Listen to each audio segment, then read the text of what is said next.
Hey everybody, John with Owl Vans. I'm in my office where I actually spend a lot of time, but you guys don't see many videos from here. One of the number one things that has been a complaint of mine with sprinters over the years is power.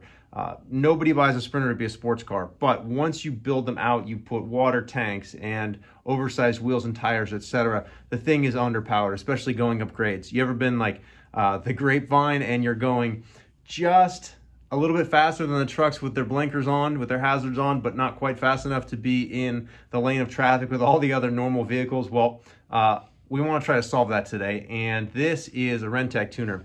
For those of you that don't know Renntech, really well-respected name in tuning. It's a German tuning brand company. I've used their tunes on many vehicles that I've had in the past, and we've actually worked with Freedom Van Gogh out of Florida to get a van down to their facility in Florida so we could finish off the tune for the 2019 vans. They already had one for the previous NCV3 vans, and the results thus far have been fantastic. I'm going to do a quick video here to show you how we install it. What we do is we start with this laptop and we open up the Renntech HHT Tuner, because this is what you actually receive in the mail, but it's specific to your vehicle and specific to your VIN. So what happens is we enter the VIN on this site or on this program. That program then transfers the exact tune for your model van and your VIN onto the tuner, and then this gets shipped out, and then you do the installation. Now I'll walk you through how we do the installation on our van so you can do it on yours. We're out here at the van now. We're about to install the tune, and one of the things I love most about these Renntech tuners is the ability to tune the van, use it, and then also put it back to stock. If you don't like the tune, or if for some reason you want to bring it in for service and you don't want the tune on the vehicle, you can switch it back to stock. There's a little switch here. It's kind of hard to read probably on video, but on the top it says stock, and you flip that switch down, it says tune. It takes about 2 minutes. I'm going to walk you through the process right now, but if you put a tune on your vehicle and you want to take the tune off, you switch it back to stock, and the van is all the way back to stock, and that's one of the best things about this. First thing we want to do is you have the instructions, follow the instructions. We don't have an ignition switch proper like an old vehicle. So it says in the instructions, position 2, which on these vehicles is 2 clicks of pushing the start button. So you do not have your foot on the brake. You don't want to actually start the vehicle, but we're going to go over here. 1, 2. Okay. So now we've got things, bells and whistles going off in the van. And then you want to find your OBD2 port. For those that have not done that, right down here. So you see how this has a bit of a, God, high school math or grammar school math is failing me, kind of like a trapezoid. Is that what I'm looking for? And so does that. So you want to match up those. Make sure, as I needed to, this is in tune. Right now it's in stock. So what's going to happen is we're going to plug in the tune, and you see a green light and it goes red. Now when that's red, do not pull it out. If it has any problems, it's going to blink red. If it blinks red, we got to go through the troubleshooting guide. Right now it's red, which means it's loading the tune. I know it's hard. It's like fresh cookies in the oven. Just leave them alone. Don't touch them. You'll get them soon. So we're just going to watch that thing while it's red. There's fans going on, things like that. We just hang out.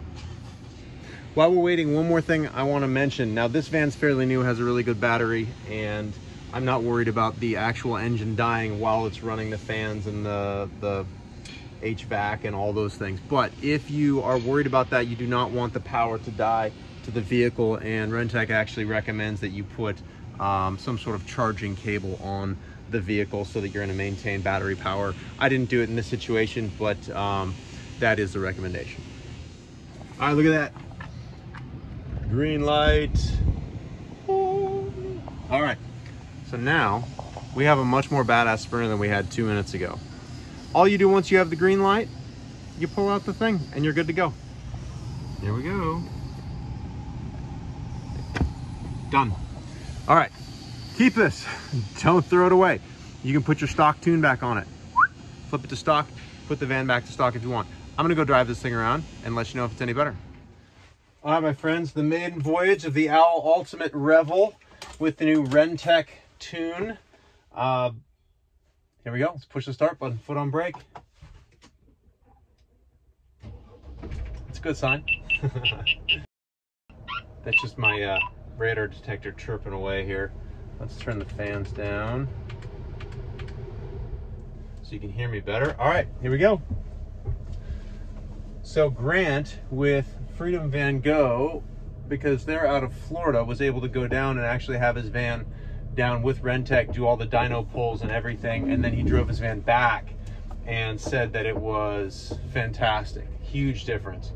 And I am very, very excited to see what our work has done. So far the van drives normally, but we're only driving parking lot speeds. Modern cars, one of the nice things about tuning in modern cars is the warranties are so long that they overbuild the heck out of the engines.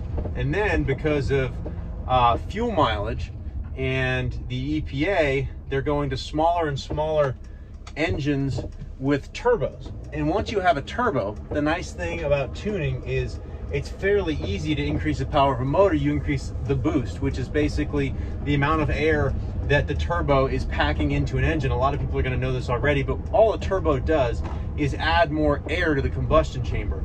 The limiting factor in getting horsepower out of a vehicle is air. You can always squirt more fuel in, that's easy. And so the turbo is going to run more boost, which is more pressure, which means that you're going to be able to make more horsepower. The nice thing about running a little bit more boost, it's very, very mild on the engine. It doesn't cause a whole lot of problems. It's not like you're, you know, dramatically changing how the engine runs. You're just getting a little bit more air into it.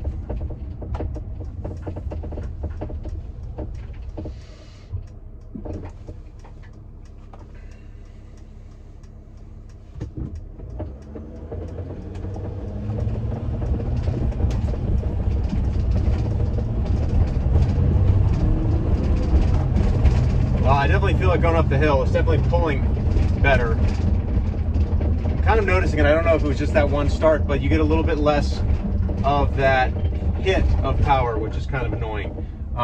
Anyone that's been in a Sprinter and pulls away from a stoplight, it's like nothing, wham, and then it hits you. And it's one of the most annoying things about driving a Sprinter. But hopefully, oh man, it's already more progressive. It's more linear. What you want is a flat application of torque. Turbo lag is what I'm talking about, where you push the accelerator, nothing happens, then wham, you get hit with power. Turbo lag sucks. You want linear power distribution. That's why naturally aspired engines are always preferred over turbo engines, because of turbo lag. All right, here we go. Sorry, the beeping is, I need to inflate my tires more. All right, we'll give it a pull here, hold on. Gotta let traffic clear out a little bit. All right. Oh yeah, it's definitely a difference. So again, with a Sprinter, you're never gonna turn a Sprinter into a Lambo. That's not the point here. But the point is that when you're cruising along at 60 miles an hour and you gotta pass someone and then you stomp on it, Sprinter's gutless. It's definitely better. I'd say it feels like a solid 20–30% improvement of power. Really hard for seat of the pants because, you know, really stopwatches and dynos are better for this kind of stuff, but it's definitely a difference. Oh, it's so much more drivable. Man, pulling away from a stoplight is so much better. Oh yeah, that's definitely a difference. You know what the difference is? It feels like you went from, like, I wouldn't say quite like a V6 to a V8. It's more like you had a 4-cylinder Honda and then you went to the V6 performance model. That's what it feels like. It doesn't have the bottom end grunt like a V8, but it feels like it's just got more power. Like when you push the accelerator down, more is happening. It's kicking in more torque at the rear wheels. It's definitely noticeable. Even now, just changing lanes and accelerating past this truck, it's kicking in, it's shifting gears faster, it's grabbing the RPMs, it's holding it higher in the RPMs, and it's actually making the van perform a lot better. I'm really happy with it. Very drivable.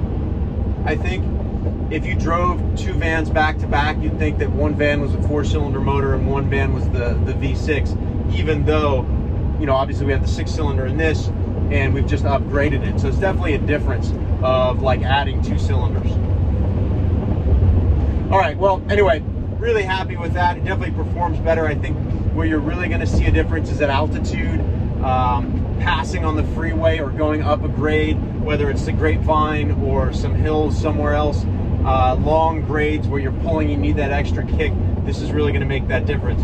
I'm going to try to get some fuel mileage numbers. Most of the time when they run these tunes, they actually shockingly get improved fuel mileage. Obviously time will only tell with that, but yeah, so far I'm really happy with this, and these are going to be available on our website where you can do the installation yourself fairly easily, or if you want to come in and have us do it, we can do that as well. Thanks so much for watching.